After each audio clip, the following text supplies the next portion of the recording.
강직하고 소신 있는 젊은 국장에게 김건희 명품백 발언 수수 중지해 주세요. 사건을 종결하고 잠깐 발언 중지해 주세요. 조용히 하세요. 지금 발언하고 있잖아요.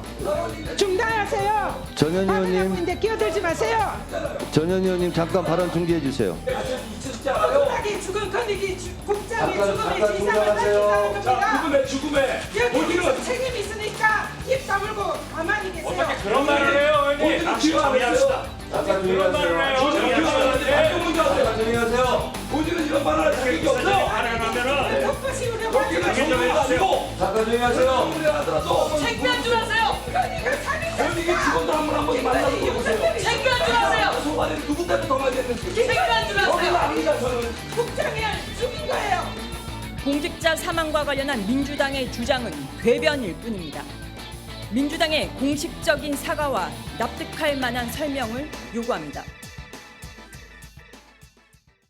어제도 뉴스와이드에서 잠시 전해드렸는데 발칵했습니다. 저 발언. 대통령실에서도 즉각적인 어떤 비판 입장 내고요. 여야 뭐 이걸 가지고 지금 오늘도 얘기가 많이 나왔습니다. 그리고 어제 바로 뭐 여야 반응이 있는데요. 각각 사과하세요 발언해놨어요. 이쪽에서는 상대방 보고 사과라고 그러고 또 저쪽에서는 또 이쪽 보고 사과라고 서로 사과하세요 주장입니다. 그 내용 좀 들어보시죠. 본인은 이런 말할 자격이 없어요. 이 발언은 대단히 모욕적입니다. 그 감사원 국장의 안타까운 죽음과 무슨 관련이 있습니까? 송석준 의원께서는 이 부분에 대해서 사과하세요.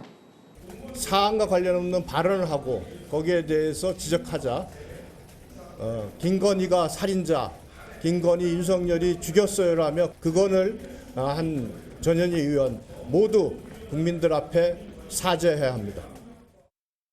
여야의 두 의원이 어제 법사위에서 설전을 벌이다 나온 말이거든요. 근데 각각 서로를 보고 사과하라고 지금 얘기하고 있는 상황입니다. 자, 이준우 의원. 어제 그 발의 나왔던 그 법사위가 이제 검사탄핵 청문회가 열리던 그 자리였거든요. 근데 뭐 하여튼 사안과 관련 없이 툭 나온 건데 지금 전현희 의원 일각에서는 지금 의도적으로 저 말을 한 거 아니냐. 왜 그런가 하면 최근에 민주당 최고위원회 도전 중이거든요. 근데 강성 지지층에 호소해서 좀 표를 얻으려는 목적이 아니냐라는 시각까지 나오더군요. 이거 어떻게 좀 보십니까? 네, 그걸로 봐야 됩니다. 왜냐하면은 지금 전현희 의원이 지금 6위를 달리고 있는데요. 5위하고 차이가 0.02%포인트 차이가 나고 있어요. 아. 바로 앞에 5위가 이현주 의원이거든요. 예. 그러니까 5명만 지금 최고위원 선발되는데 오. 6번째 지금 순위를 하고 있고 그것도 아주 5위하고 깻잎 한 장 차이로 너무 아, 지금 나오고 있는데 순위가 그쵸. 아주 간발이군요. 아주 박빙으로 있는 거잖아요. 그럼 5등 안에 들어야 되는 겁니까? 그렇죠. 5등 안에 들어야 되죠. 아. 근데 지금 어디에 승부수를 던지는 거냐면은 지금 권리당원하고 대의원하고 하필 70%입니다. 그리고 일반 여론이 30%예요. 그렇다 그러면 본인 전현희 의원 입장에서는요, 이 70% 여기 그 선거 유권자들한테 본인이 승부수를 던지는 수밖에 없어요. 그러면 강성 발언해가지고 우리 민주당에 있는 강성 이재명 지지층을 자기 쪽 끌어와야 된다. 예. 그런 절명의 위기라서 저는 강력한 발언을 했다고 그래 보입니다. 임상일 평론가는 전현희 의원이 어제 저 자리에서 법사위에서 참 안건하고는 관련이 없는 발언이 나오는데 저 발언을 한 이유가 뭐라고 보십니까? 그러니까 저 발언을 왜 했는지 우리가 이유를 찾기 어렵잖아요. 이 죽음을 밝히려고 한 거면 그거에 대한 입증 책임을 어느 정도 다 하면서 차분차분하게 따져가고 예. 그거에 대한 질문을 해야 되는 거잖아요. 근데 그런 게 없이 굉장히 감정적인 발언을 한단 말이에요. 설전 언쟁을 벌이는 완전히 그렇죠. 나왔단 예. 말이에요.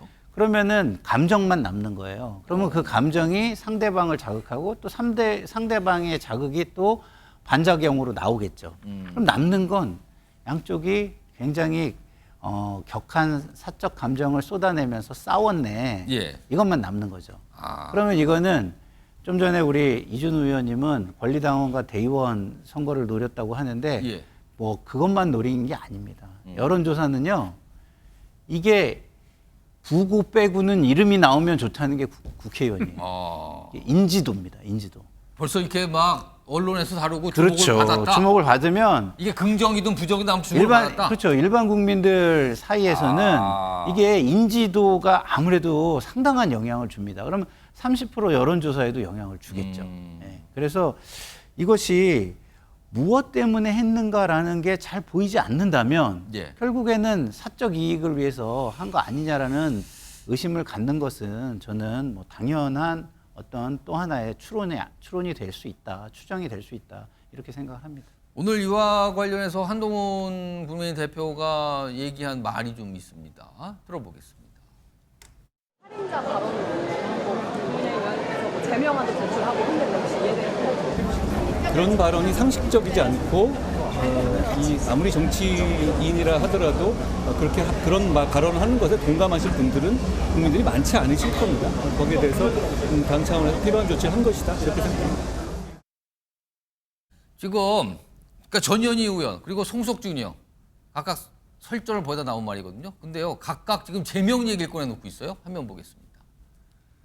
자, 지금 국민의힘에서는 소속 의원 108명 명의로 전현희 제명 촉구 결의안 제출했습니다. 그리고 민주당에서는 송석준 의원 제명 추진을 또 하고 있어요.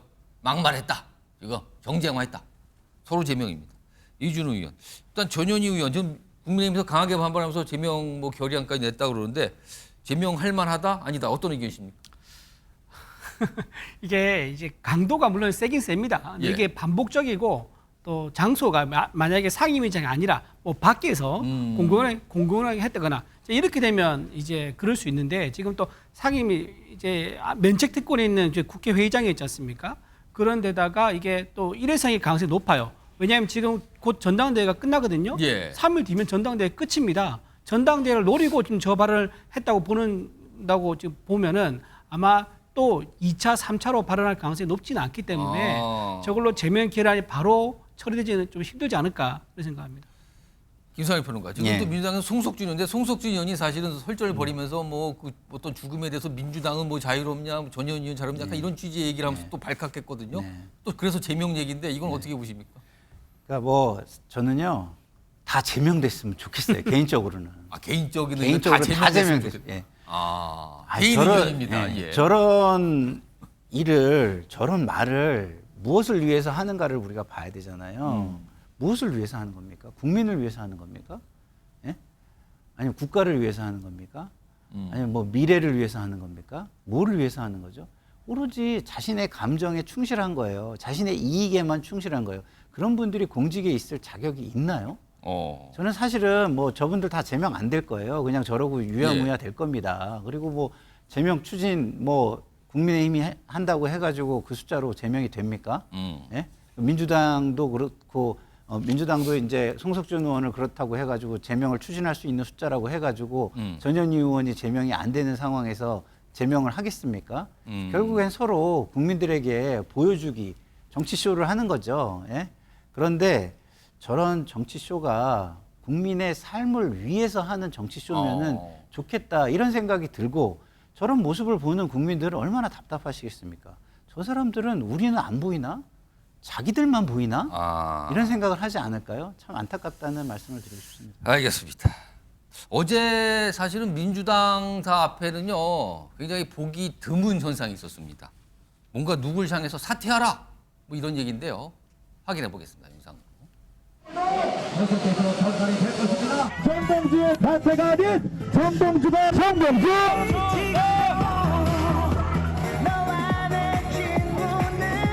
당원들의 뒤통수 친 정봉주는 출당하라!